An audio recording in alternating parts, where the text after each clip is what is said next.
Ramatoa hery Daniel mpitandrina ny fiangonana Refi France no falindray miarabanao zay miaino sy manaraka izao fandarana izao afaka niova ny fiainanao satria sitrapon'Andriamanitra ny ampisimbadika ny tantaram-piainanao ho amin'ny tsara lavitra ary nitondra ny fiainanao amin'ny voninahitra mankamy ny voninahitra dia izany indrindra no antony izao fandarana izao izarana aminao indray teny velona sy mahery mamony sy manafaka ary manasitrana sy manao fahagagana ny teny izay tiako zaraina aminao indray dia ao amin'ny salamy fahatelo amby zato toy izao hoe misaorany Jehovah ary fanahiko ary zay rehetra ato anatiko misaora ny anarany masina misaorany Jehovah ary fanahiko ary aza misy adononao ny fitahiny rehetra riavana Andriamanitra dia tsara izy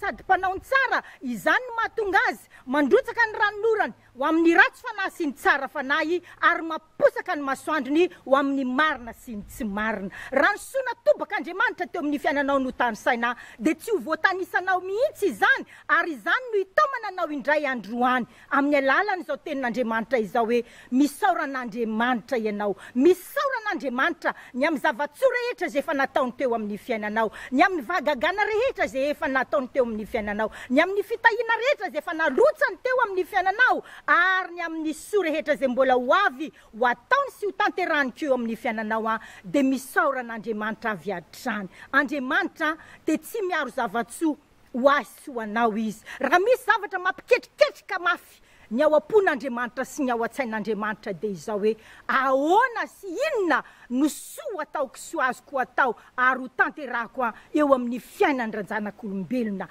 tena te hanisy soa asy ianao andro manalin'Andriamanitra ary tena izany no ao am-pony sy ao an-tsainy mandrakariva ny hanisy soa asy ianao ka ny zavatra katakiny ny tenin'Andriamanitra ankehitriny dia ny anaovantsika tahaka ny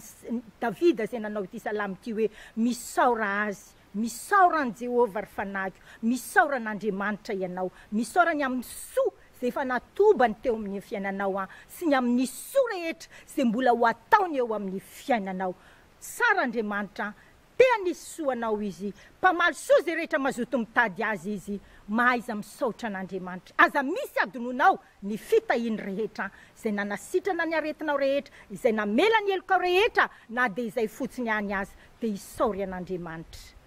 vavaka ho anao aho atonga anao tena hifikitra amin'Andriamanitra ary atonga anao androso amin'izao fanoloran-tenanao an'Andriamanitra izao ary atonga anao androso eo amin'ny fanomponan'Andriamanitra manoloana izany rehetra izany anefa dia tiako raisinao izao tenin'Andriamanitra izao hoe misaora an'Andriamanitra amin'ny zavatra rehetra aza misy adononao ny fitahiny rehetra Andriamanitra malala tanana amiko sy aminao izy koa dia mahereza indrindra